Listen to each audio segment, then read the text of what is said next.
ready to build resiliency, create a healthy lifestyle, and overcome adversity with a warrior mindset. This is Define the Fight with Mariah Prussia. Hey, welcome everybody to Define the Fight on this fine Monday morning. We look at the fact of talking about resiliency. We also look at health. What does health mean and how do you depict it? Well, it all comes and stems from how are you taking care of yourself mentally, physically, spiritually, and emotionally, and how are you fueling yourself? Far too often we are going towards quick fixes that really aren't quick fixes. They become long-term potential health concerns. And today I am joined with Nick Wallace. He is an organic and regenerative livestock farmer in Iowa. He farms 300 acres and raises grass-fed beef near Keystone on his Century family farm. His journey started with his family back in 1997 when he was diagnosed with cancer while playing sports in college. He is both a farmer and entrepreneur and has created businesses that are centered around food as medicine over the last 20 years, which include Wallace Farms, Nick Sticks, 99 counties, and now his latest venture called One Acre. Hey, Nick, welcome to the show. Hi, thank you for having me. Really appreciate it. You know, the key thing, too, when you look at RFK Jr. and the push in regards to health and the shift that is going on, clearly, I know that looking at your businesses, you understand and define what is health and the foods that we're consuming. Now, you had mentioned in the bio that you had sent me being diagnosed with cancer and how that became a pivotal piece within your family's looking at food, but then also yours. Let's kind of circle into how you dove into identifying where your mission is now today. Sure, yeah. I mean, I'm the youngest of three, so I'm playing college sports. You're supposed to be the healthiest you've ever been in your life. I had a parasite tumor in my right arm, so when I was pitching, trying to pitch in college, your body kind of revolts, right? And I could never heal. So I get this diagnosis. I get out of baseball because I thought, well, I just tore something, or I'm just not gonna be able to play anymore.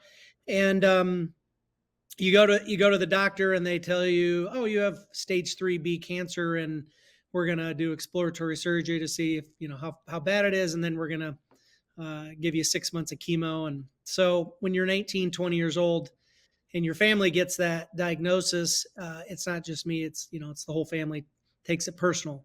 My father was working with a lot of livestock and dairy farmers in the organic industry. And so he saw Sally Fallon with the Weston A. Price Foundation speak at a conference. This is around 2000. And it changed the directory of our whole family. He came home from that conference in Minneapolis and said, we're going to change the way we look at food as a family. We're going to change the way we buy food and prepare food. And then, that put us on a trajectory and a quest to not only sell food to our customers that we developed over the last 20 years, but just created a passion for me that we need to change agriculture. So it was probably a blessing for our family, even though, you're diagnosed with cancer and you have to go through a lot of pain and suffering and survive, which I did. And so now it's been a different journey for us. I think the biggest things in life, or the biggest push to shift our mission and our purpose, comes from trauma or comes from something where your life ambushed and unexpected, where it hits your blind spot. And, looking at your dad with farming, how long of a time frame? Because you don't just shift something overnight. It takes time when you're looking at, okay, I started doing this. I've known this way my entire life. You don't just drop of a dime shift. How long was that for him making that move into more regenerative farming? Well, so little backstory there. My dad grew up on the farm that I'm at now, but then when he went to Vietnam and came back, the farm had transitioned from my grandma's side to the other side. So he kind of missed out on farming our farm here. And he went into farming on his own in the mid to late 70s. And then he was and I don't know if you or maybe some of your older listeners remember, but the farm crisis in the 80s was just awful. I mean, it gutted probably half the small farmers across the Midwest. interest rates went from 5% to 22% within a matter of like 18 months. So my father had to get out of farming at that point, but he always kind of stayed connected, and he did some seed cleaning and consulting and a lot of ancillary business around farming.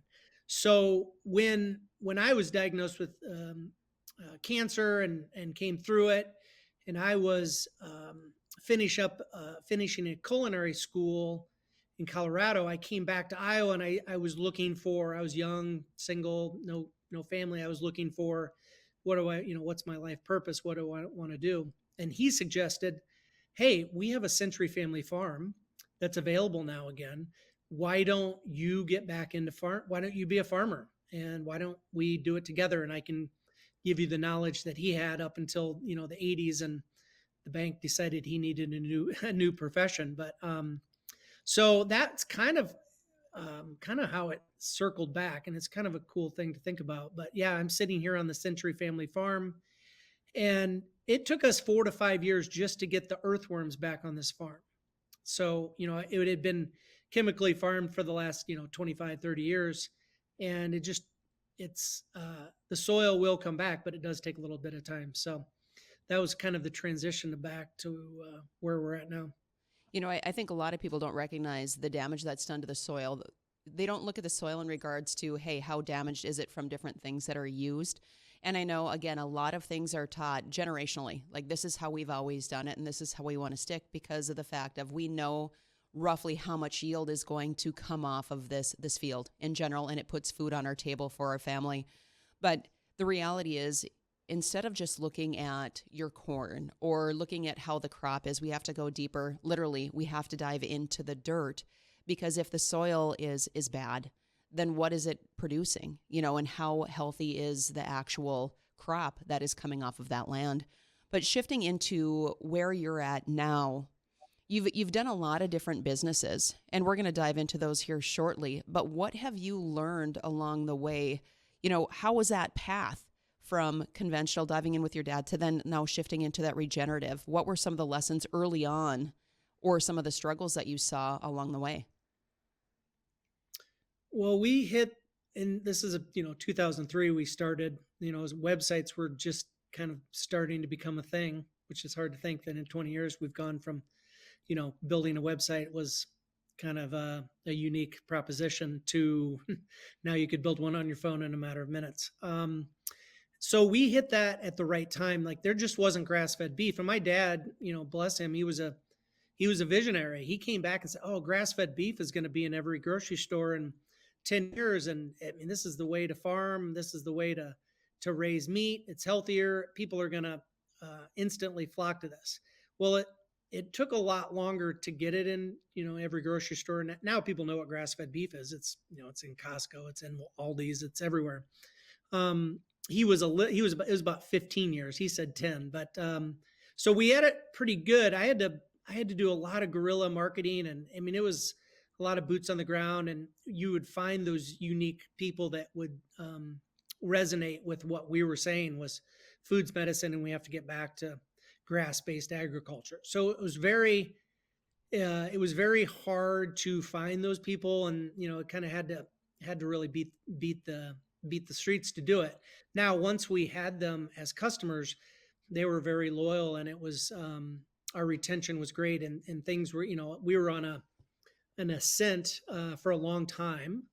And then I would say the biggest challenge I faced was probably in 2016, 17, 18, where you started to see grass-fed beef in every store, because they had realized that they were losing market share.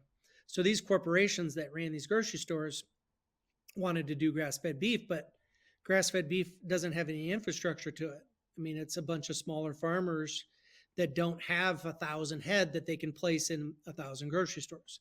So what happened was they started to import it from New Zealand, Australia, Uruguay, Tasmania, and started to play around with the country of origin labeling, and they could buy that grass-fed import very cheap.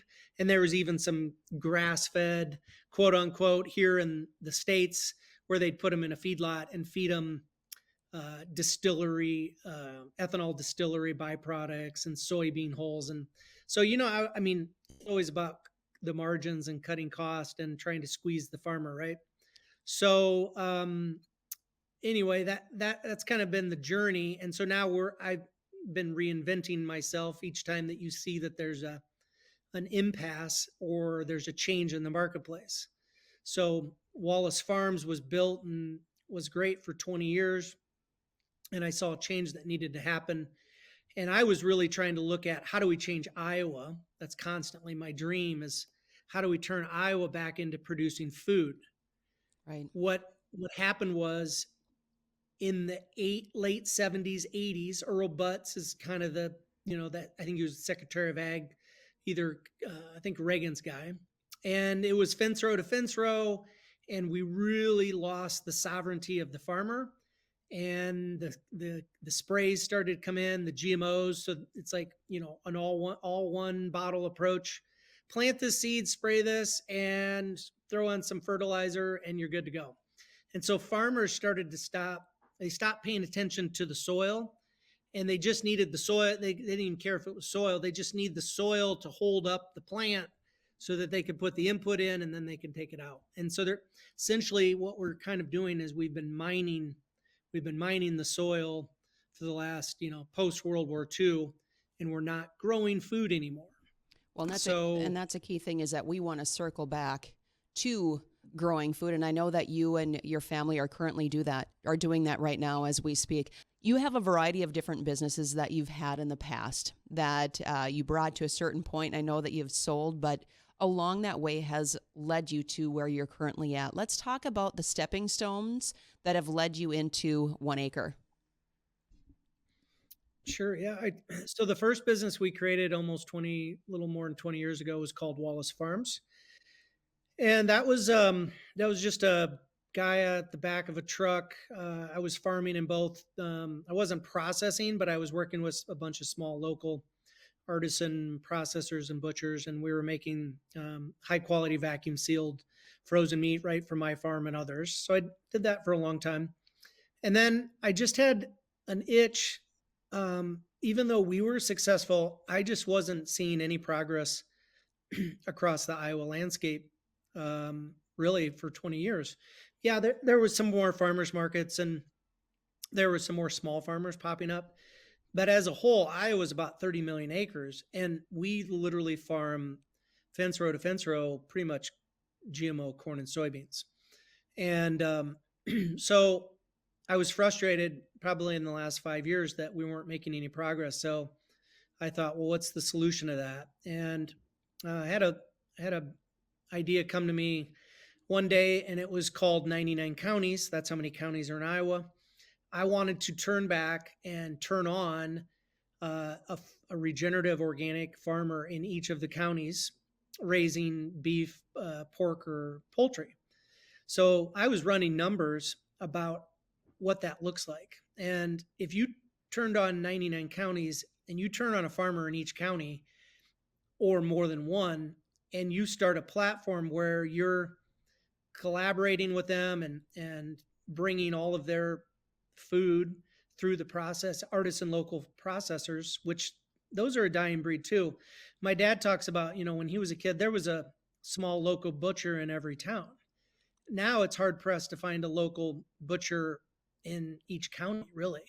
I mean, everything has been consolidated and there just hasn't been a lot of money. Again, it kind of that extraction model has taken hold. So 99 counties, I turned Wallace Farms into 99 counties with some partners. That's currently still active, doing well. I've moved on since, but that was a macro look at how to turn the state of Iowa back into regenerative, pasture-based farming. Then just over last winter, maybe a year ago, I was sitting here again thinking, how can we express this concept to the customer or the potential customer in the most minute or granular level? And everybody, even up in North Dakota and these listeners, everything seems to be based off of 1 acre, right? Like, what's the rent for 1 acre? What's the yield for 1 acre for corn, soybeans, wheat, oats. How many cattle and livestock can we graze on 1 acre? So, and I just like, I like building brands. I like marketing. And so I thought 1 acre would be a really great name for a company and a movement. And it's both physical and kind of metaphorical. It's like, how much food can we grow on each acre in my county, in my state, in the country? And as it turns out, 1 acre of farm ground here for me, I can produce about 200 pounds of grass-fed beef. And to me, what's the simplest way to ship that across the country and to have people come into my farm and my family and the business is to sell snack sticks and jerky and honey and all the things that I do here very easily. And it's what's best for the soil. So 1 acre is kind of all those things. And in its simplest form, we've created a really high quality snack stick that is better than, I'm biased, but you've had them, other people have had them. It's one of the best snack sticks you can find on the marketplace. So we're trying to value add the farm 1 acre at a time. Well, and I agree with you wholeheartedly that it is the best snack stick that I've had. And the crazy thing is the timing of receiving one of your beef jerky sticks was I was doing a process on myself in regards to wondering why some of my antibody levels for my thyroid were extremely through the roof, right? So normal, if you're above 60, typically that's high. Mine was 1,460 high, okay? So craziness. And usually they shift that towards saying that you have Hashimoto's. And I went into a deep research, and I don't believe in labeling myself with anything. All I know is that my energy was low. I was getting headaches. My hands and feet were tingling. All of these different components that I've been a personal trainer for over 20 some years, right? So I understand and I know when something feels off. So I was researching on what were some of the eliminations, what were some of the potential inflammatory, foods that were causing that. And I shifted significantly to a carnivore and eliminated the different trigger foods that were linked to Hashimoto's. So your beef sticks came at a great time because clearly sugar was one of the things that you can't have. And I know that in your lion's mane, that was the first one that I tried. And I was like, Pat, this timing is awesome. This is the best stick that I've ever had because most of the beef jerky that you get is really dry. Or the sticks that you have, the consistency isn't there. But when you start looking at the ingredients and you start looking at the label, there is the true value point is what is in it. And when I try that, I'm like, this is great. So having you on today is huge because those are some of the big questions are like, what if I don't have time to prepare something?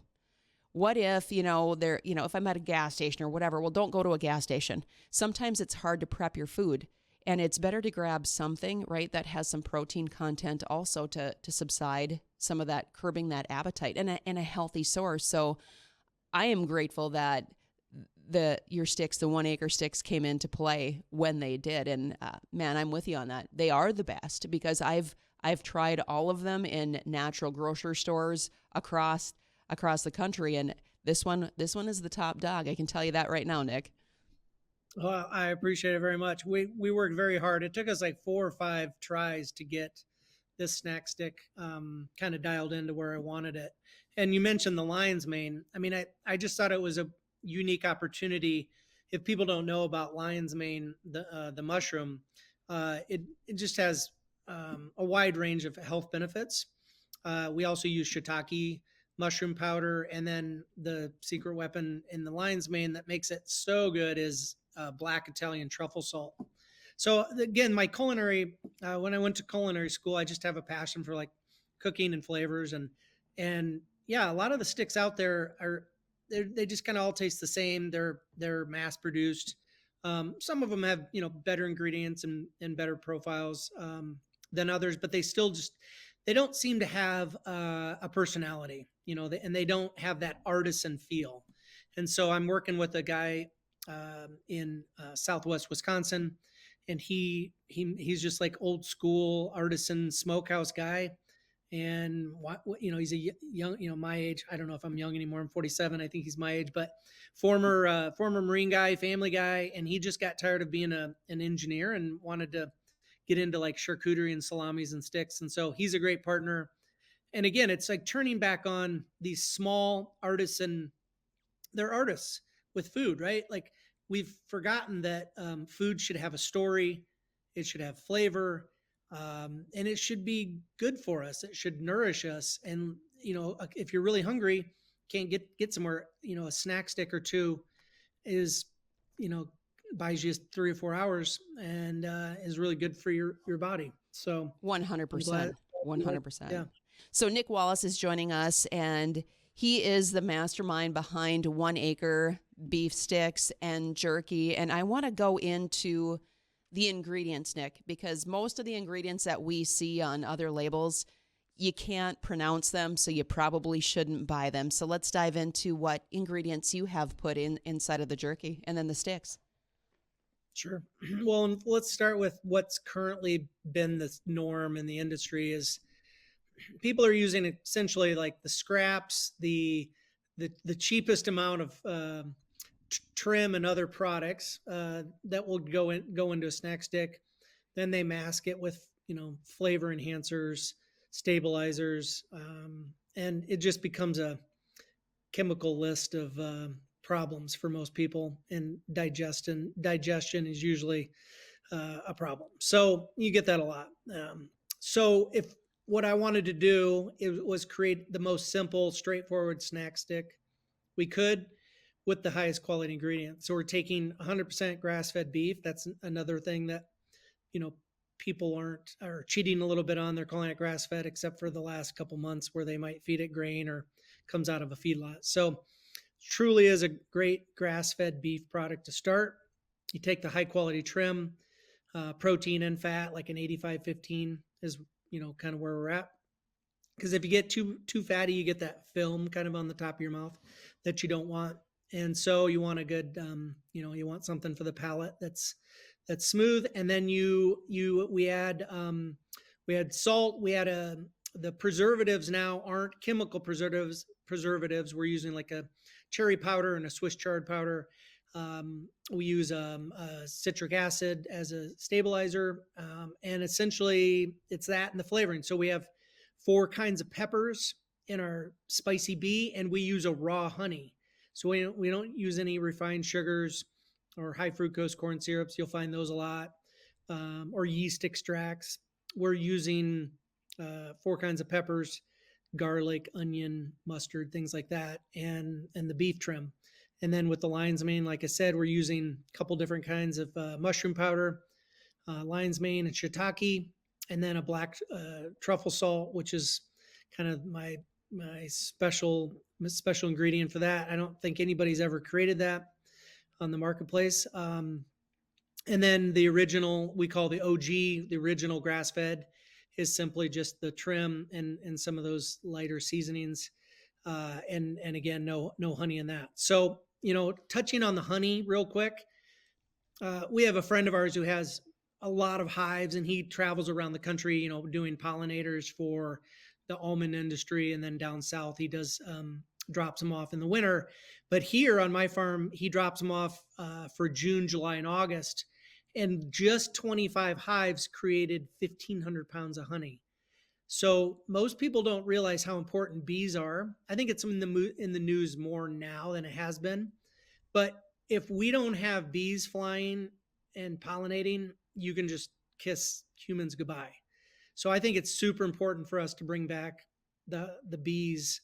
And so it makes sense to add it to our snack sticks. And then we have honey, both wildflower honey and then hot honey, which I'm a sucker for, on our website as well. So 1 acre is, 1 acre can be, on my farm, produces about 4 pounds of honey and about 200 pounds of grass-fed beef trim. So, and then we're going to keep going, right? So we're going to do jerky. We're going to work on bone broth. We're working on pet treats that incorporate some of the organs and some of the things we wouldn't put in our snack sticks.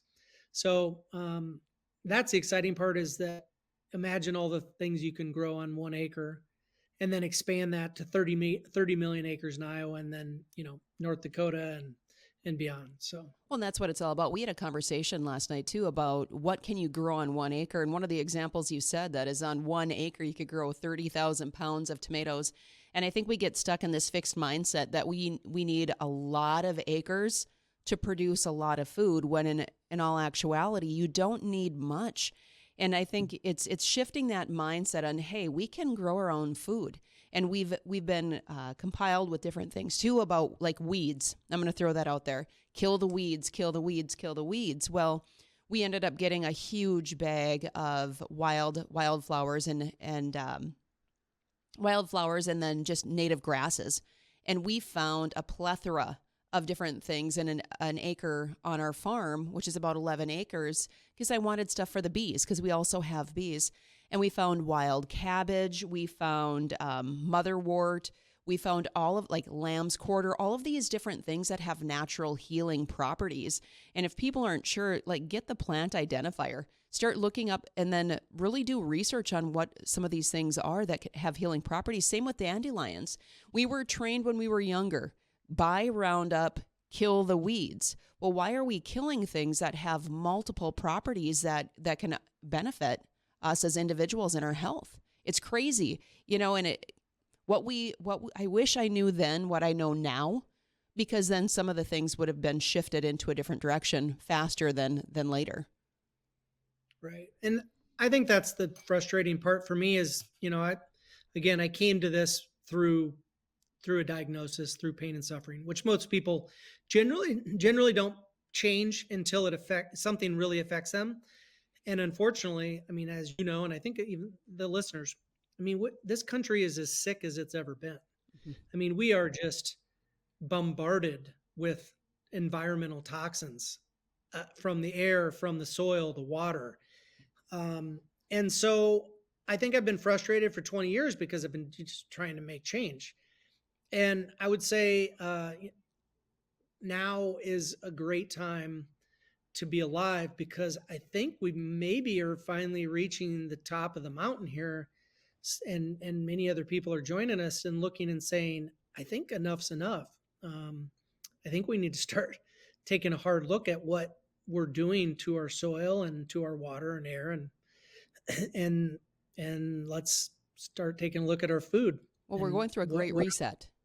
We're going through a great reset, and you start seeing more homesteaders that are coming into play and recognizing, people called ancestors or call us preppers if we're canning. Our ancestors did it for years, and no one called them a prepper. They called them smart. I mean, that's the reality is, and when you're talking about the sickest we've ever been, I'm going to circle back. When I started personal training in the early 2000s, like probably 2002, 2001, when I was taking clients through their health history and breaking it down, and also going through, okay, so what kind of medications are you on? There was hardly anybody that was on any type of prescription drug back in the early 2000s that I worked with. And now, you watch each year. Now it's hard to find somebody who's not on a prescription drug, right? So whether it's something for anxiety, depression, sleep, all of these things that can be controlled, but we've lost the ability, or we're just not seeking the ability. We're stimulated by light and all of the distractions in the world. And I always circle back that nature's free. We have to start getting our feet literally back in the soil and diving back in, breathing fresh air. And how can we do these things? And like you had mentioned, the 1 acre, start growing your own food. There's so much joy in getting your hands back into the soil. And 25% of kids in our nation have never planted a seed. I throw little tidbits back and forth about childhood obesity. It's fact. Right now, there's over 20% of our kids that are obese, and by 2030, they're aiming or shooting towards 60% of our children are going to be obese. If that isn't a problem, then we really need to circle back and redefine our values and our goals and our health, because that is a major problem where our kids are going to suffer tenfold if we don't flip the script now. I mean, that's reality. Yeah, we and I'm sitting in a room of people talking. I sincerely, with love, look at them and say, we are the adults in the room. We have a responsibility for the children and the children's health and their development. And we are all failing miserably. We are failing. So until we look at ourselves in the mirror and look at each other in this room and acknowledge that if we have failed, but it's not too late, then we can start to reset and make change. But until we look at ourselves in the mirror and look at each other and say, as adults, we've collectively failed, but we didn't know, some of us knew better earlier, but we all have our wake up moments. Like a lot of people are waking up now. COVID woke up a lot of people. So it's never too late. And I think, like I said, I think, you get to a tipping point and we might be there. It feels like it's the right time. And, Bobby Kennedy Jr., whether you're, if you're political, right or left, it shouldn't matter, right? Like, do we not want to make America healthy again? And then why are we not healthy? And let's be real honest about that. I think that's the talk. I think that's the key point. I wrote something on Facebook today. I'm going to share this before we go into a break. Is far too often we settle into old ways of thinking where the story within our mind doesn't match up with reality. Are you pushing to reach your full potential, or are you settling into what you've always known? Be honest with yourself. If you want more, do the work to become more, and that comes with defining your health. We were speaking about the different types of ingredients and the different flavors and everything that you have, along with a vision of what you want to incorporate in. Nick, how do individuals find to learn more about One Acre and what you're doing? Sure. If you go to oneacreiowa.com, that's the landing page for the site. You'll see the smokehouse. We have 3 different flavors. We do have honey, 2 kinds of honey that should be, I think we just have bottled and should have up. And then there's a passion project of mine that I've been holding on to this one a long time. I hope I can get it off the ground here. It's called the Stone Soup Project. It's a story. I grew up with the Stone Soup story about a kind of a guy who tricks he's kind of like a vagabond, and he tricks an old lady into making him lunch. But this one's about 3 monks who come down from the monastery, and they see a war-torn village, and they force the village to get together and build this soup and remember that they used to have festivals, and they used to love each other, and they used to have a community. And so that's the beautiful story.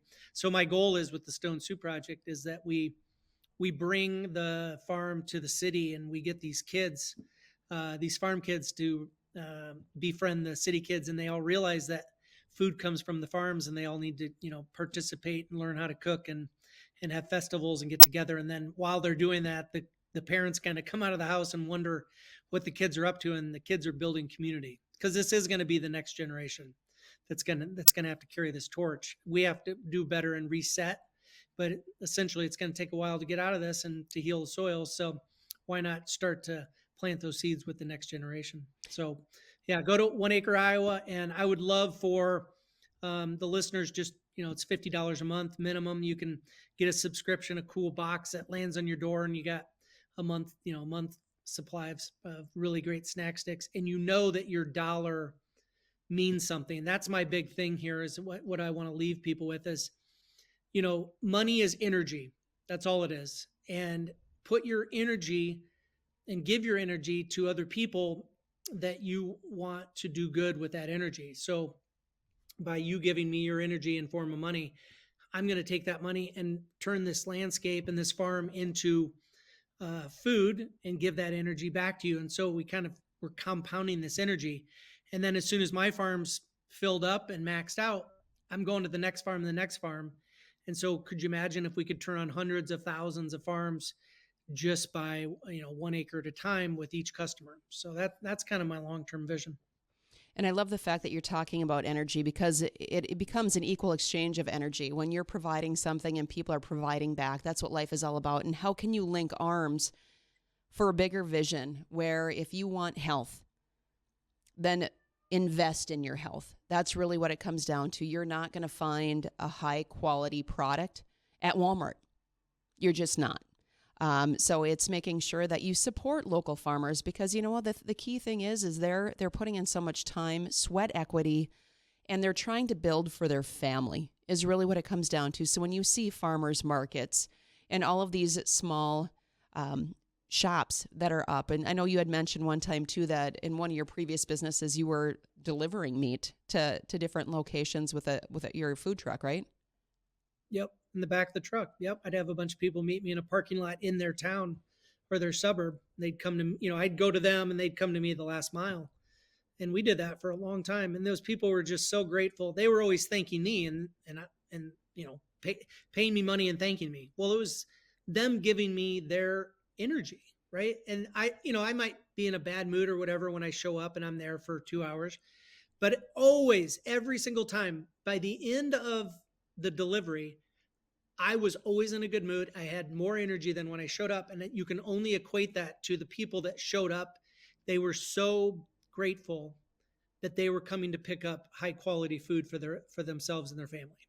And they were giving me their energy, both in physical form of a check, but just their spiritual energy and their gratefulness. I mean, it's really something special. That's what it's all about. We can do this. We can feed ourselves. We don't need to feed the world. They say we're feeding the world now, right? Like with commodity chemical farming, we're not really doing that. That was a lie. That's another show. But what we really can do is feed the world. And let's start with our country, because I don't think the world needs us to feed it with our exports, right? Like people have been feeding themselves locally for a long time. Mm-hmm. And somehow now we think governments and corporations can do a better job of that. I disagree. I think we know how to feed ourselves if they get out of the way. And I think with the age of Aquarius and this new Great Awakening, I think we're there.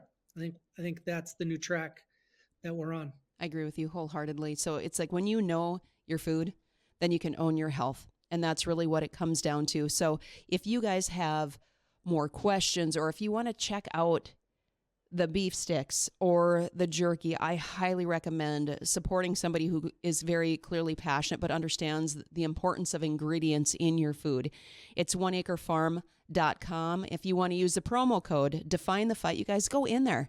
This is what it's all about, is becoming one with one another and linking your arms with people with matching frequencies or higher frequencies, however you want to look at it. Because for us to actually create change within the world, it starts with ourselves and then moving and building outward. And that's where change really becomes efficient. And, it's a ripple effect of change. And that's what we need. When we talk about disease, it's huge. And it shouldn't be here, because we can take control by getting in the driver's seat. Also, if you want to learn more when it comes to helping children, check out my nonprofit. It's definethefight.org. It's all about teaching kids how to grow their own food, effective leadership, owning how you show up. And that's really what it comes down to, you guys. So we are in this fight together. So go out there today and define your fight.